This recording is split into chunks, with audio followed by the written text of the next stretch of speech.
Assalamu alaikum wa rahmatullahi ta'ala wa barakatuh. Badin Gambian Kolo. Alnal badin malam silfo sonko eke bayo sonko alne walam narango suku dare. Bari ko mtande la no nyunko dola for fasama. Because I feel like if I have to wait till tomorrow, maybe I will late lale pour nyanda kuma kama memfola.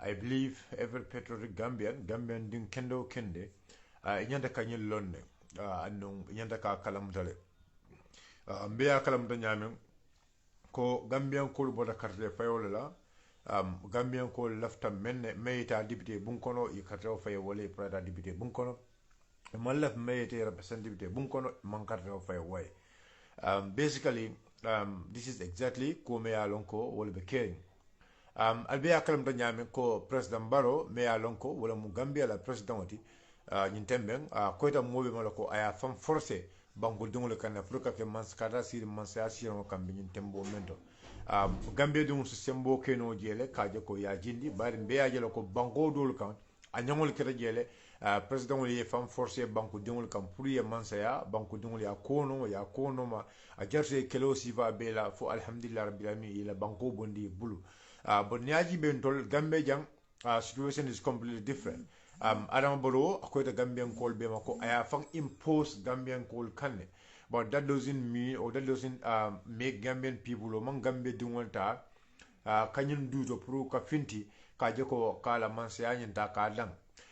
Gambian call e patient soto ay Gambian call e wakilo soto ay Gambian call e jeko nduletam Gambia ti as far as I have impose mol kan andung afe ko maybe simbo babulu polisol babulu so jarol babulu so Gambian call yoje Gambian call ya hakilo fay ñoko ko alna bula na jibe alafta men ayoke ndada carte fayola albe alo ñame wala mu ñi député carte fayoti Gambian call lafta carte o dila men ya di wala say yo sika yedunu député bun kono albe nya jele kabin sadawla jawra kayraba sadawla kayraba jawra la wato men naminanke adama be wala kekan ninna tan kale ko adama dangerous ta ya jembe to do safu ko ya jembe na mulfa ya jembe nyinga ay nyinke bon nintara ya jembe tare ko ro mine fatata ya jembe le ke ko to men ta me ya lon ko wala mon adama mon wala ke but say ni ajibe say in fact ya mon ko melke adama ka wala ke anum ku kin le baje gambe dum be nyanta ke haklo to wala nyindu ko adama na ala man sakunda o adama na ala nyin justice minister e ka ko ke e ka foko diata nale comme like min diata e ka bara wolela anum Gambian ko nyata ka hakilo nim banko ta dafa banko keta nyinti ko banko lo nyata ko ka foko min diata nyembe wala kela manta ka bula luanoma o banko nyinke ke nyamin a jata pour Gambia dimo be ya long Gambia be tembel du tembe me ya long ko nimma hakildu na banko se ka kuya no bulu so wala tina me banko dimo be commande lam fonsa nyonka banko dimo be se nyoka tandi kaje ko adama binyun kol milki kam ka banko luwata ka sika ka fay ka banko la horomo yalon ko do beje amanka luwata bari banko la horomo lem o banko la it's like man ko it's a tabu coming like ku konni wala ko me yalon ko abukake ning atra adama bewol ke kam banko dungul bebe den abe ko comme ça banko nyin sai amurta dictatorship la kono amurta silo kan silo me ya lonko men diata manse o men diata nyaton ko ya kawolake nsafo no ay fa mansa bayre ni ata loi man so mena bayre ni ko me ya lonko e banku dungul dimile bar banku dungul tarafa situation do banku dungul bu ko kunoji o ta be ko lo ko sa banko murta dictatorship la kono banko murra marala kono maralo me ya lonko it's like banko ta fambulu it's like banko dungul te fambulu so say so ko stop no nyadile I mean, so member na la bang, mendiata ayake bang. At the end of it, na findina konka ko stop la bang. No, that's not the reasons here. Member na la bang, wato me halonko. I mean, for ko beta la fabe tinyata. I mean, nana foko. Okay, saying let's fight for it. No, member na la bang. Fona ay suloro. For time me halonko ay suloro ayaje ko. Sayo kay I mean, nying banku dingul ta kuno lamma. Otumo nana wuli bang. No, banku dingo banku ding. Janin sama mbe mira.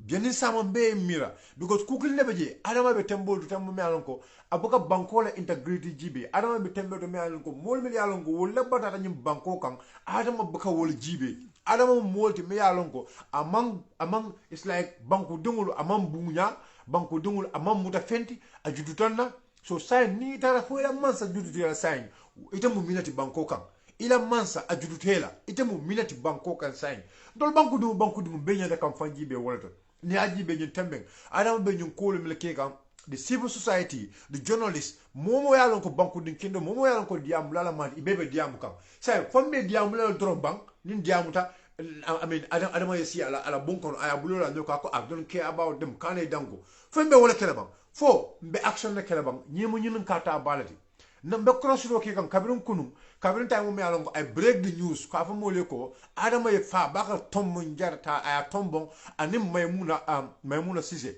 ay tombon ay ke nom le mbasolde gambian ko diamo stata mobe be savero ke kan but fo on tol benna campaign kala only on social media la bank fo on tol benna campaign kala in the right way no say lingo protest mo sa fa ko ni ko protest kala e ko ha adama na la moli be nyapelen kan ni savero ke ko pour ye pamiro di la pour ye protest e ko non ta intention and the right di la pour ye pamiro so pour ye protest now what are we going to do now say gambia mun to letad gambia la mole be nyaato me la ko ka fo le civil society my own thinking tala miro moment wala nyindi ko ni ata ndak fintla no nan kam fara tandi anu oh in fact ni fintla fa na kam fara tandi adama ta jela what is the next solution what is the next move from either one or two things nyina nyindi ko be adama la bulala ay ke supreme leader be adama la bulala ay ke mansati men diata ayake ntole shina mbula nyoka banko diwle kongo we have to take another direction anu nim ko no direction ra mo sa ko banko di jawol le mud no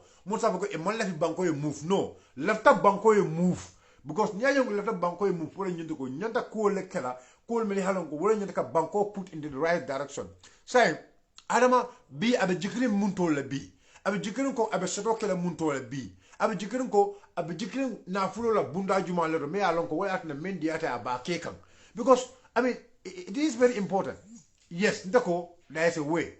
The civil society is a society me alon ko ika Gambia dungul represent the entire civil society kabli muso la civil society lembang kewo la civil society lembang human right defenders so lembang we all have to come together now na safero ke dunia every responsible international organization me alon ko they are working with Adama's government we have to write to them and we have to make sure they react.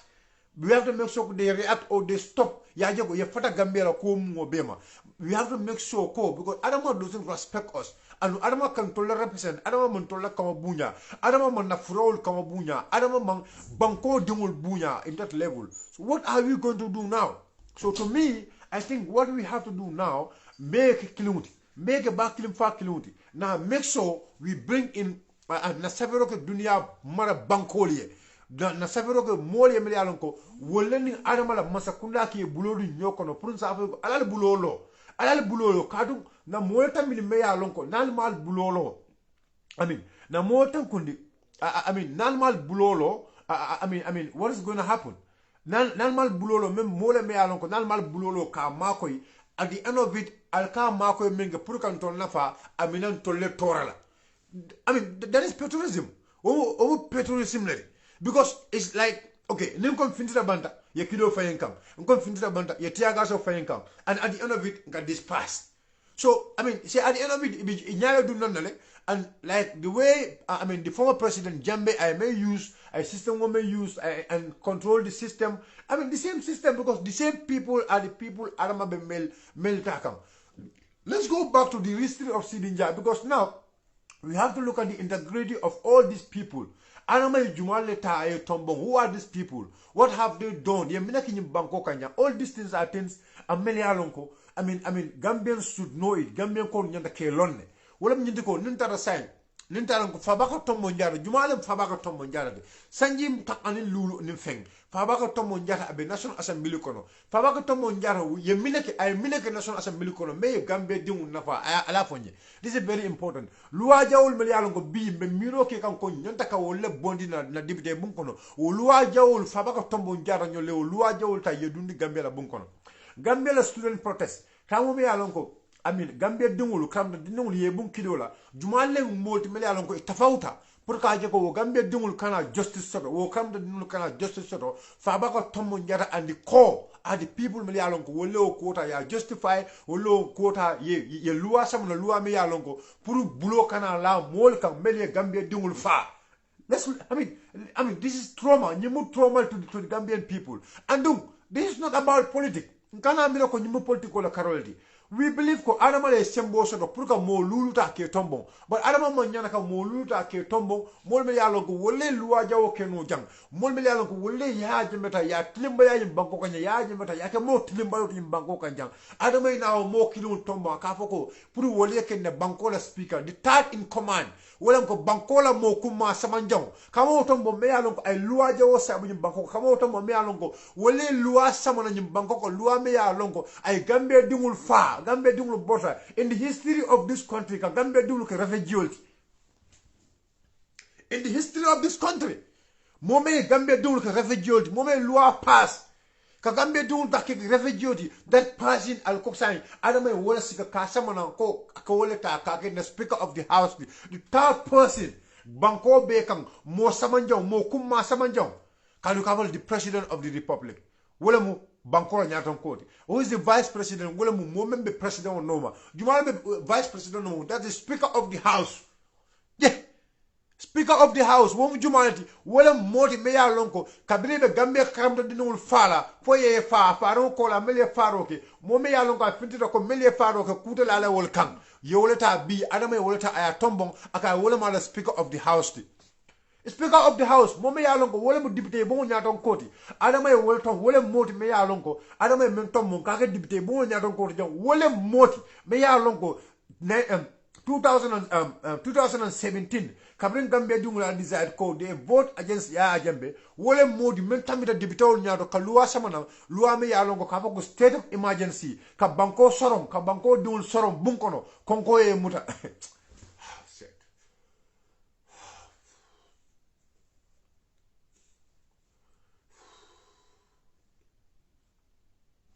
konko e banko dungul muta me ya tinna konko e banko dungul muta nyim banko kanjam wala mudi melongo adama e wala tombon blindly akwa diata nyele men diata nyele mbole kala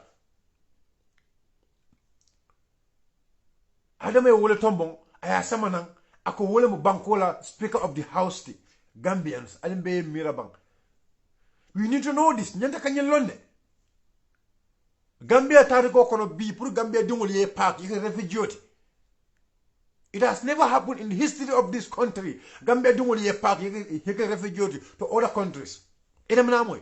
Ikabolo ko mole bonang I mean Senegal and other places you nak refugee Freetown and others. You nak refugee in Banko Kanjang. But Gambia dungol Gambia bula ye can refugee in other countries. Jumale ya sabu, jumale ya nyaton ko ya wolem fabaga tombo njatat. That person wole moti me ya longo bi adama bare wol tombong ako bi ning alma jamfala nim bi ni ata mantaraje vice president mantaraje wole ba kala nyim banko nyaton koti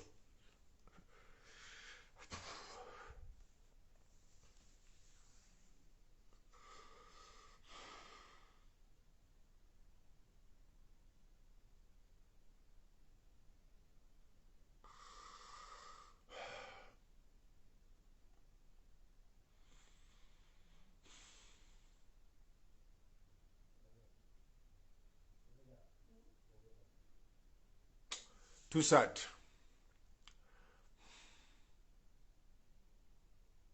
But alama ibaranyanda fara ntolela man. Ibaranyanda fara banku dingolele man. At least you should respect us. We put our life for you. Pruka Gambia siga kadila na jikola sote man. Na jikibara sote adama. We trust you. We have hope in you. Ne sika jang ne tombo ne ke mansati adama iseke nyawnya nyama ise kamfanya nyama iseke whatever might happen mine bekela for adama ite yen tolta yijutun tolla yijutu banku dungolla bi meli alon ko neke president but I blame our securities because if the securities cannot do it I believe very well ko Gambians can do it but the securities will always be there to break us. But we can do it. We can do it. Believe in me. If other countrymen can do it, if other patriotic countrymen can do it, we believe we citizens can do it. We can make sure that a leader knows that yes, we are patriotic. We can make sure that a leader knows that power belongs to us. Wallahi summa wallahi insa. But they will be there to suppress us. They will be there to put all kind of maltreatments to us. Ibe tarla jele kan tonye kan tilimbalia kan fa kan munkidola ka kobe kenna just to leave the country into mess. Our securities will be there. Na kantarla le tarla je kan doya kan tora kan masibo be lankang just to make kan ke jongoti na banko kan. But if not, wallahi summa wallahi azim, until we can do it. We can do it.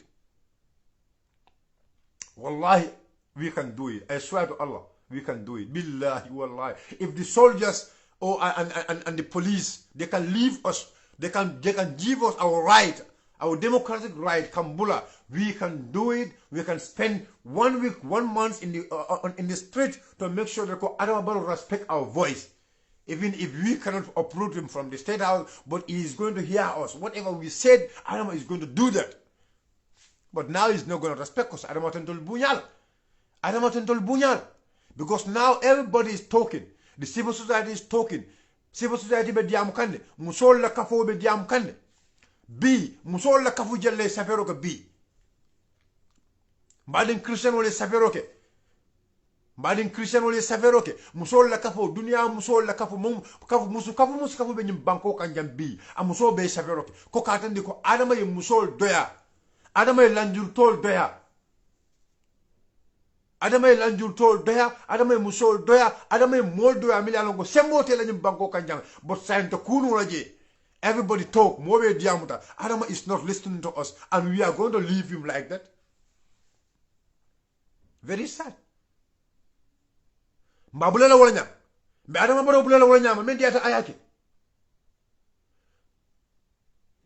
Come on. This is not about me. This is about the country. Nyimu Gambianete. Wallahi azim. If neatara more dolu, banko dolu ya keno. Taimo me along ila nyaton call tilimbale atela. Look, let's look. I mean, come on. This is very simple. Saya musayalet wallahi azim. But Gambia call kukuli nyanta kawala understand. Ni ko kwata wata puru Gambia jungule finti for them to fight for their right. Iko ite mu banku din kurungole. Yes, unkoman afunya banku din kurungo fine. Yes. But wallahi azim man banku wala na fulo sunya. Man banku wala kodo sunya.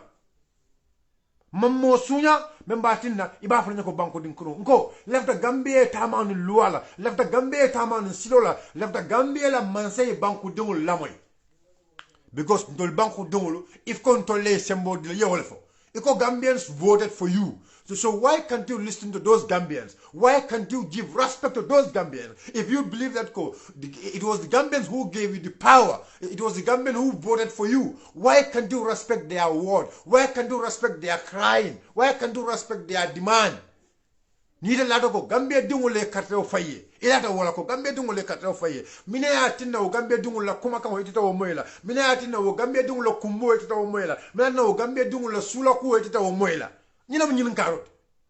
But Adama konta Gambia dingula sulo moela. Nda Gambia dingula kumbo moela. Gambia where are we heading? Where are we heading? Ngata muntole. Ngata muntole. So Adama baro akari nyama you have to respect us. Yendam bunya la le. Yem bunya. Fentem bulu nyama bunya. Sembo bebe tlebulu police tentol bulu nyama but bunya. Adama diya dinna. Adama diya nyanto dinna. Adama diya nyanto dinna. Wallahi lasim fentem bulu nyama adama diya nyanto dinna. But Adama baro ila miro momento iben divide le nyaming. Iben tala nyaming. Iben damal conseil la nyo nyaming. Iben fuaro dama conseil la nyo nyaming. Iben siolo conseil la nyo nyaming. But Adama nyinte mira ko wo fuarawlu wo banku din semben tangulu wo banku dum milango sojar montade bulu kidi montade bulu tiagas montade bulu wo banku dungulam banku dungu dimeli alongo yela light put on stake just to put you into power. Those countrymen. The really countrymen now you looking low upon us. We are the people we fought. We fought very hard to put you into power. So we expect you to, respect us. We expect you to listen to us. We expect you to do things as we want it. But you don't want to do things like that. Why? Why can't you do things the way we want it as a country? You impose yourself onto Gambians and we accept it without creating any trouble. We went to the pool, we saw you that whatever you do, we have detected it. Yet still, we don't want to rise up. Now you said, yes, I am the most powerful person in this country. Whatever I want to do, this is what I'm going to do. You think that is you think we will accept all these things from you, Mr. President? No, we cannot. We cannot. So you are pushing us to the corner. You are pushing us to a direction, at the end of it, there is no way. We must come back to you. Because you are pushing us. You've been pushing us since December. Life is very hard for Gambians nowadays. A bag of rice is almost $1,500. You increase the transportation. 20-liter gallons of oil is expensive. Basic commodities in this country are getting skyrocketed. Our currency is getting down every day. $1 is now going to $60. $1 is now going to $60. Where are we heading to? The cheapest house rent in this country, a room and parlor, is nothing less than $2,000. It's nothing less than $2,500 to $3,000. Just a room and parlor in this country. Where are we heading to? Where are we heading to, Mr. President? Where? Where are we heading to? Where are you taking us, Mr. President? You think we can't do it? Yes, we can do it. Wallahi Azim, we can do it. If you think we can't do it, we cannot do it, Mr. President, I am telling you, we can do it. If other peoples can do it, yes, we also can do it. But we respect you and we want peace to prevail in this country. We only want peace to prevail in this country. This is why we have been patient. We have been patient for 4 months now, Mr. President. Yet still, you are doing whatever you want to do.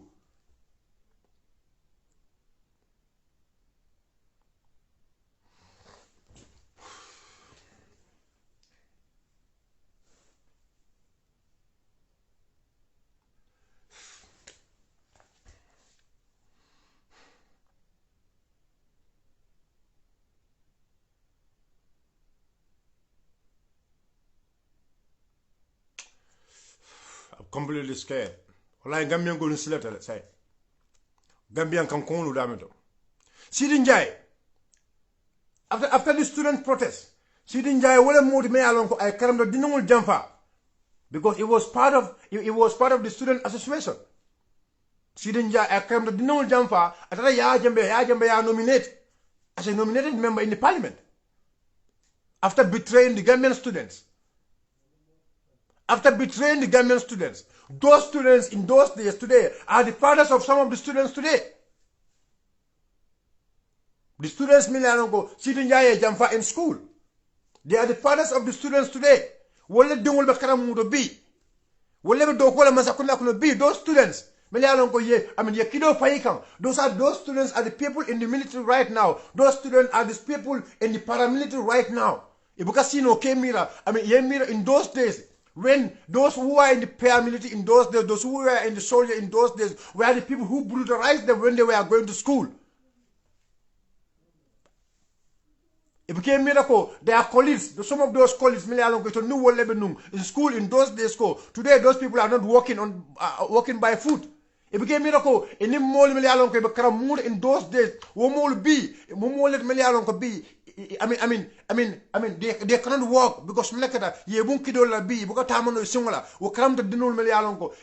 days in school today be soldier be paramilitary be everything in this country but it became their fellow comrades, their fellow students in those days during the protest it became be but tora because they feel like ko I mean ni aje ni ebule la gage sol kono I mean ikamera no nyulu they are above everything ikamera tout le fonction bo wota alert o sidin jay me ya lon ko during the student protest after the protest I come the no jam fa ta ka consul organisation lo ya je me ya tom ayake nominated member that the same sidin jay wala modu me ya lon ko was the information minister ako ya je ako adama baro kalin lañu banko ko nya adama you yourself have to think yes ye mira go back to the archives ye muru back to the archives ya la mo sidin jay la kuma kan wala ban sidin ko ta kalin lañu banko ko nya sidin jay la yako bi adama ita ko bi because inin to melbe kelo kono ndol bin ni man tra nyokam bi ko kan to le kam fandi iko kan to le campagne be campagne to le kam your excellency Mr. President my own brother ibe campagne to le kam bi wala yatina Mr. President I mean you are not respecting us you are not listening to us you are doing whatever you want to do imam bunya because ibukan lamoy because mlekere iko be campagne to le kam momi yalongo wala ko da kalin lañu banko kanjang ayatina gambe dum ko rave joldi modol fata gambe tari go kono sidin jala name is going to be there till the rest of our life being the 9 days information minister me alongo ay gambe dundi kukono gambe na man dum men kono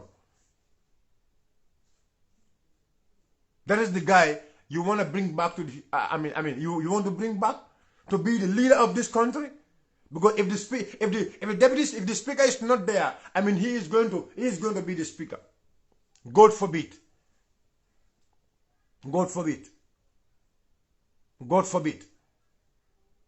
so Adama at least yenta ntol buñala at least yenta banku dongol jibelale ya banku dongol la kumbolo ya victime la kumbolo wallahi Adama kuma kilim ba fole billahi wallahi tallahi ala mas kilonti wo victime so la kumbo la nyaaji Adama dungu do be jala nyaaji wallahi azim asiye man toranol Adama dungu do la kumbo a nyaaji asiye man toranol your excellency madwe but wallahi sesi ye miranyina those victims those who know that ila dongol fata during the impasse ila mol fata during the impasse ila mol borta ila mol batata during the impasse meli alon ko alpal meli alon ko heart attack ye ma fata during the impasse idungul la kumbolu billahi wallahi ta'ala your excellency Mr. President asa keno yukuti alma ale tankala ese mirani na Mr. President Gambians are crying all over mobe be kumbol you think the cry of everyone is going to be like that no Mr. President banku dungul la kumbo nyanda kamira bakel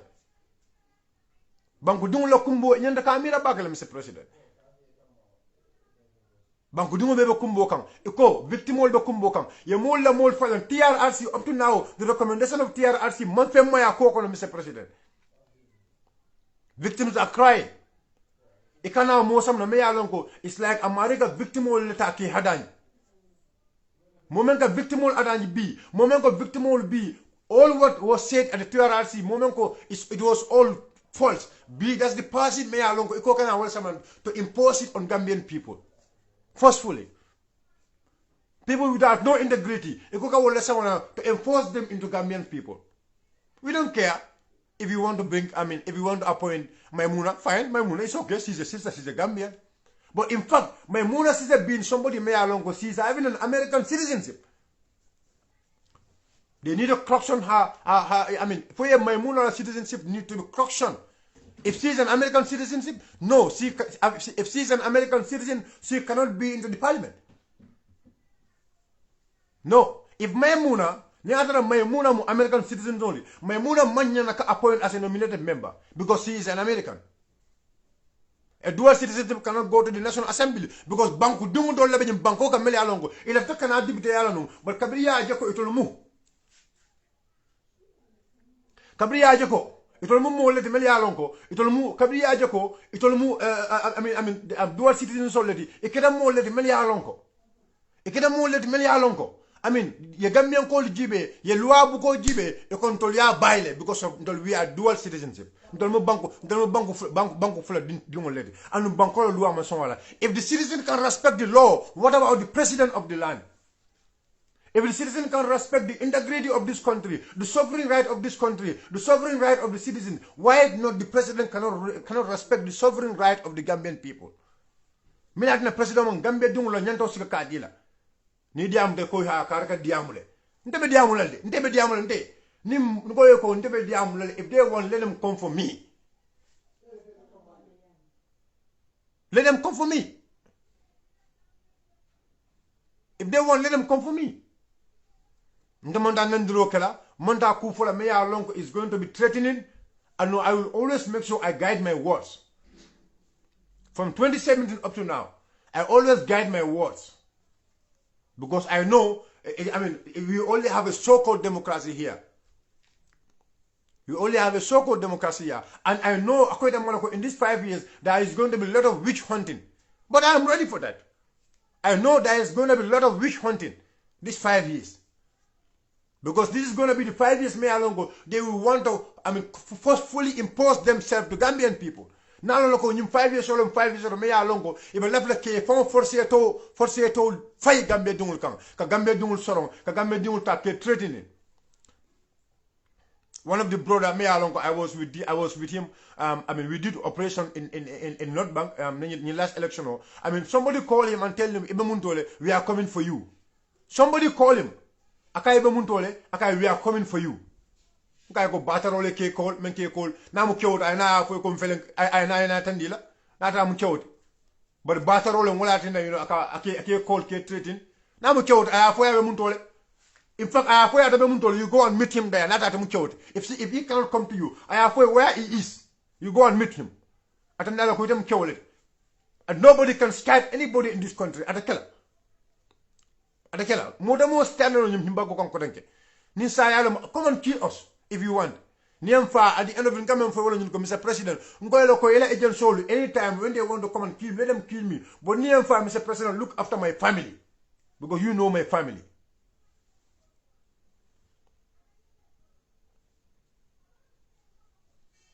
But in banko nobody can slow tape my mouth. Understand? More than da slow tape in banko because they Gambia la soto. I have no other place than Gambia. They Gambia la soto. They Gambia la soto, and I'm proud to be a Gambian. I'm proud to banko do it. And I will fight for this country. Kajo ko banko botale. Ni banko mambo ndela.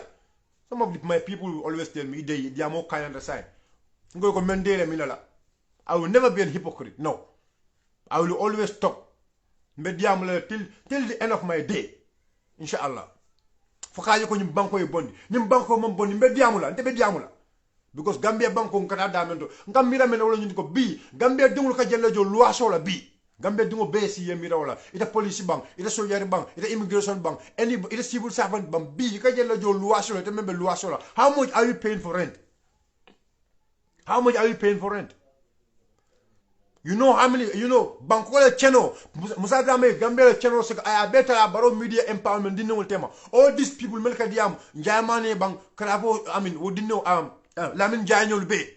Those lackadaisical people, all of them, they are people, they give them the land, Bankola land secretary. If you go to Lamin Daranka, Lamin Kerawan, Gambia, I mean, the empty land member, the reserve member, Musadame, Bekuntu Mol tema. Njayamane, Landin Jai, I mean, Bay Sankaranyolu, all of them, all these people, Melka Diam in Baro Media Empowerment, NPP Media Bank, ye beta was they give them, all of them, they allocate them a land in Lemon Daranka. A land di bella Lemon Daranka.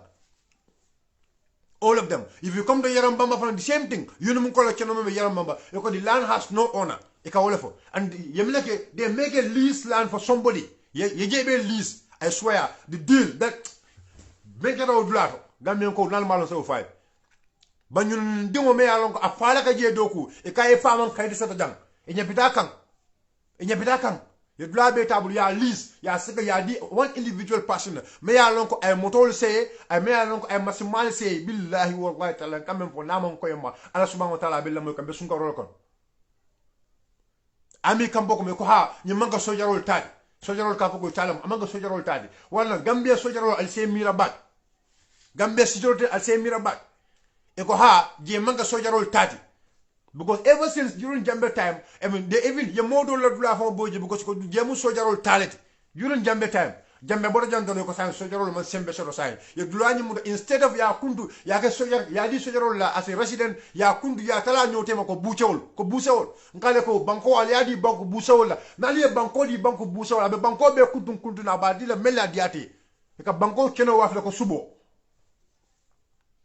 yara mama nyatli wala ya be kuntu nyotema ko because ko jeman kayto soto ya muta ya sika ya di one individual person me alongo the person is a real estate owner the person is a real estate owner ya muta ya sika ya kuntu ya dial aya be wafi o mo kilin wala kida modi me alongo ay masimali sang NPPA different places ay masimali sang me ser masimamu woni fende aya sika aya di NPP la duty malo we knows everything ay moto men sang adi NPP mo we knows everything.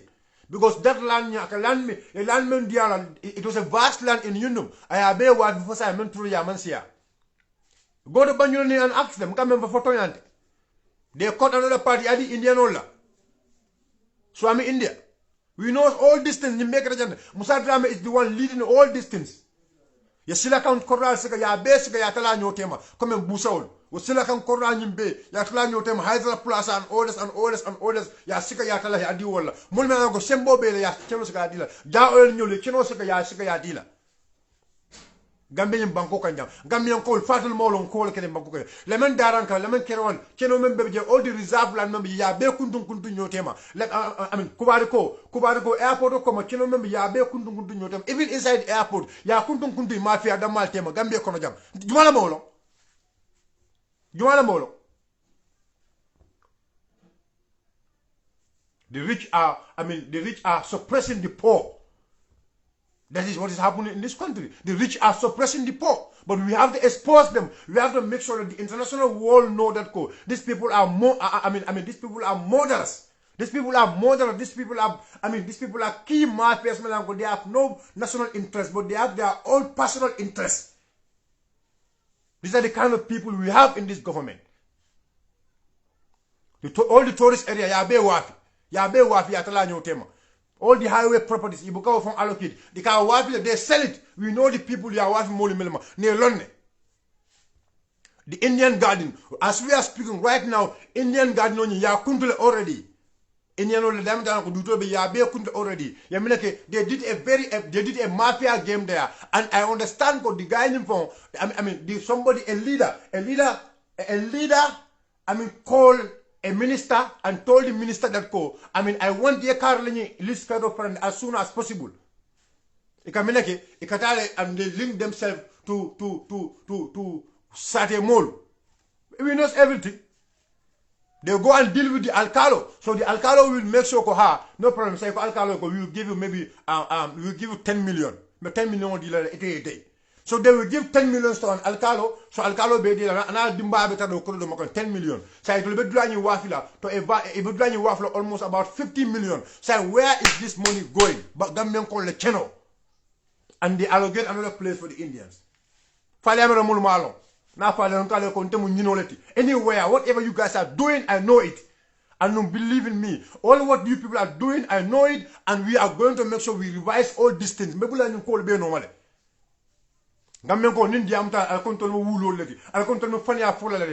subhanahu wa ta'ala funka fanyala fa funka tonyala ala balon ni ko bela inna Allah ma sabirin ala ni sabarla be sabarla but wallahi summa wallahi ala be kijoti la naltema fo ila yomidi ala be kijoti la naltema nyim banko kanjan ala na sonna gambe dingule bata nyim banko mu duwa banko lati ni diamuta mol mel yalon ko ikoto laka di e ko wol koto laka dino fasa wol koto laka diamum to le dino la ko wala ni diamuta do sepindina isa fago ha mo monya naka pindi masaka mo monya naka kuma mansama bare say mansa mel yalon ko asitani silo menna fatul mo lomba akumata molema sina akumata ma diam toma ay amari kajafi ay kumol fo marima fakira mansede so ato ko tol kanal diam pour go fanam bondi when he is doing what is worse than the other one was doing abe kuke kam men jawlata tambi o dobe men ke kam mile ba kerin say jamanga sariyam bankuti jamanga sariyam bagul alla sum be sunna be sallam be ala batuna bar wallahi ndo sonna kam moje me yalon kam banko kasara kan ndo sonna kam moje me yalon kam banko tinyaka alkon kana diamay wallahi me diamulay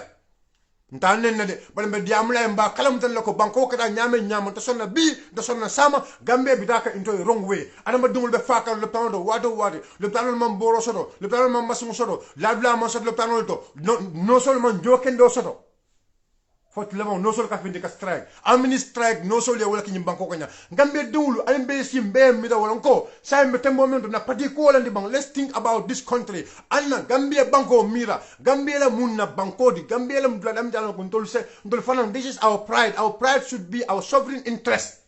So let's all come together and look at the sovereign interest of this country. The sovereign interest of this country wala mnyuko mbeka bu kanyim banko doku ka sunyaro bang ka corruption bang ka nafikia bang mbeka bu ka banko doku ka kaje ko nyim banko mun to letadi kaje ko moman sembo so moti nyim banko kanya ka batara ya ba nyim banko kanya sa keno le ni atana kede bakulim fakilon. That's why my warning to the independent candidates. Musa Adama Barrow and Ahmed Ba ipinta jande ko independent candidate wala jawata ka tambi UDP independent candidate soul. Every independent candidate is part of that. But they will tell you those independent candidates where our Wilmuna Molis. But this one of the biggest insults Sidinjaya Menko Nyuko Kana Kapoko, those independent candidates are our independent candidates. And you people want to listen to that? And yet still I don't hear one single independent candidate to confront that. I was expecting the independent candidates a joint conference, a joint press conference Kapoko, Sidinjaya Menfo funny they don't belong to any political party. They belong to the Gambian people. They belong to their people who voted for them to come to the office. But they don't belong to any political party. But I was expecting the independent candidates to do that. But tomorrow is going to be a test game. Tomorrow is going to be the test game for every independent candidate in this country. Even some of the NPP candidates. Niatare Barafara Gambia Dungoli, Niatare Imam Palaso Nini Kunkino, Imam Palaso just because you want to serve the interest of President Barrow, Imam Palaso because you want to suppress Gambian people, we expect you to vote against Tombo and Sidinjai for them not to even be nominated. Not even being a speaker or a vice or the speaker. They should not even be nominated. Their nomination should be cautioned or their nomination should be rejected by the newly National Assembly members. Tomorrow is your test. Tomorrow is your test. Tomorrow is a test game for all of you people. For the Gambians to believe that yes. For the Gambians to believe that yes.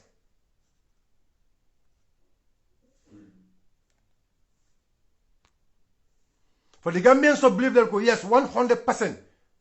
These National Assembly members are our National Assembly members. They are not National Assembly members of President Barrow, and they will be there to serve the interests of the Gambian people. We expect that tomorrow you are going to reject Fabaka Tombong and Sidi Tapala Panjai not to be even nominated to be a member of the parliament. That is what we expect. That is what we expect from all the National Assembly members. All the elected members, this is what we expect from you people. That is what we expect from you people. At least you should at least you should have sympathy for the disabled. Have sympathy for the people who cannot see and write. Have sympathy for people. Have sympathy for our fellow Christian sisters, our fellow Christian brothers. You cannot marginalize them in this country. We expect our members of the parliament, regardless of party affiliation, to come out in large numbers and reject the nomination of those so-called people, those betrayers, those vampires. They were sucking the blood of Gambian people in this country. That is what we expect from all of you people tomorrow. They expect from you people.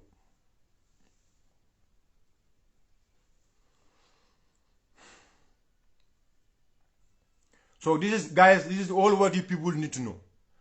Sidinjaya, Fabaka Tomonjata, they should not even be nominated. If the president wants to make them ambassadors, let him go ahead. Make them ambassadors. Go ahead, make them ambassadors. But you cannot bring them to a position where Gambia, the integrity of this country, that's where it is. Sidi Njai cannot represent Gambia in the parliament, in the Pan-African Parliament. He cannot represent Gambia in the ECOWAS Parliament. He cannot represent Gambia in the International Parliament. We don't expect a killer, a vampire, to represent us in some of those important places. No, we don't deserve a vampire to represent us in in such important places. A vampire. People who were sucking the blood of these Gambian people who were sucking the blood of victims in this country. Let's come together as one family and fight against injustice in this country. Today is me, tomorrow it could be you. Billahi wallah, if everybody feels like that today is me, I'm the one today who has been deprived of justice. Tomorrow you could be part of the people who will be deprived of justice.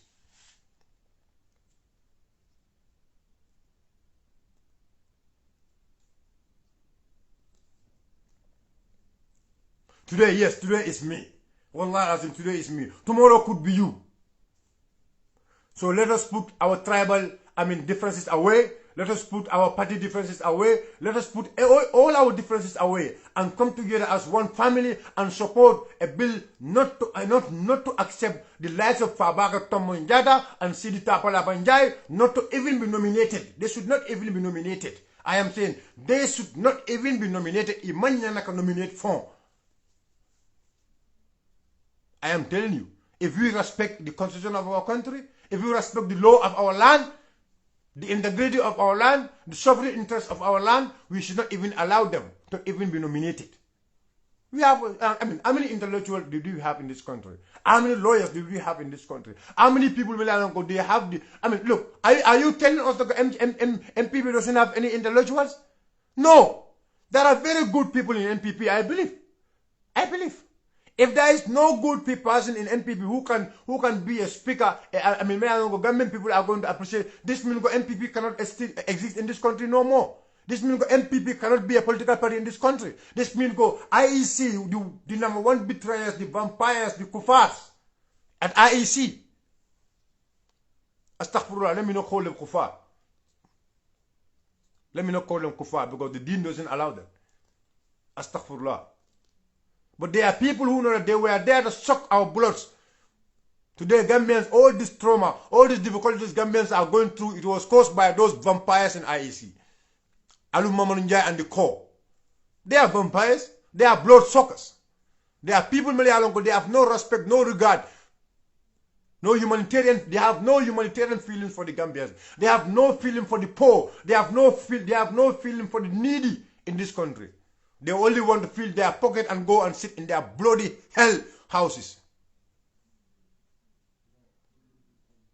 Because they have no respect for the Gambian people. They have no regard for the Gambian people. When we were speaking the so-called munafiks, we are sitting outside there trying to support them. And today we are all feeling the pain. When we were telling you guys, vote for the right person, vote for somebody with quality, vote for somebody who have education to rule this country. All of you people were sitting there laughing at us, looking at us like we are people, we want to vandalize this country. But today we are all feeling the pain. Barrow and his people are doing whatever they want to do. They are neglecting the law of the land. Now Gambia became a lawless nation. That's what they want. And you, the person who was supporting them during the presidency, you are part of these damages. But now, let's put all those differences away and concentrate on one thing. The most important thing we have tomorrow is that we should stand up and fight. We should stand up and say, look, we don't need Fabaka Tomonjada and the core in our parliament. That is my last word here. Shokuda. Alabarkabake, till another time. Shokuda. I'm not even seeing the number of people watching at me now. I don't know. My screen is always not screen So I'm not seeing the number of people watching at me. I don't know if somebody can tell me. Because not screen. I don't know. If somebody can alert me to know the number of people Melbourne GB kan.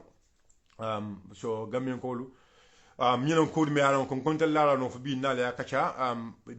have to be ready. Later, wallahi, as in banko dungo, ana lua kanta. Nde lua, wala nan kan hakilo du bat. Ninkolo me alon kala fa filla madrong. I tried to consult with the lawyer. Nka lawyer komo na fa ko left nyinkela de lawyer fu nyaadi le. Because nalo ko saying mbe wiki wontin wato lokono. So this is why nka luha kanta back. Nga make sure na diamo nyulu ke kanta kaje ko na diamo me kuma folo doron ay ka kudu me yalon ko anin luwa bita. Bari silamo banta. So ala baraka bagi guys, thanks for watching. I don't know the number of people watching at me. If somebody can comment and tell me the number of people watching at me, I'll be so pleased. Kayiko Moja 11 GB account. Thank you. 170 people. Ala baraka bagi. Thank you very much. Asadou Nenenjai, Modu Suare. Ala baraka bagi. Thanks for your time. But I have to come and explain this to the Gambian people. I understand. Because we are one family and let's call our MPs. Let's call our MPs and tell them that we voted for them and we voted for them for the interest of this country, not the interest of Adam Barrow Sidinjai or Fabaka Tapalapanjai, Fabaka Tapalapajata. No, we voted for them for the interest of this country. Alabarakabake, this is your brother, aka 𝗪𝗲𝗀𝗱, aka 𝗪𝗲𝗀𝗀, aka Bayo Sonko, and Nuula Bejambi, Kakachaka in Shutola, Otambafla, Kola, na Kumakala, Vekelemen, saluto. Let's meet at the parliament. Boom. Let's meet at the parliament. Boom. Let's meet at the parliament. Boom. Thank you.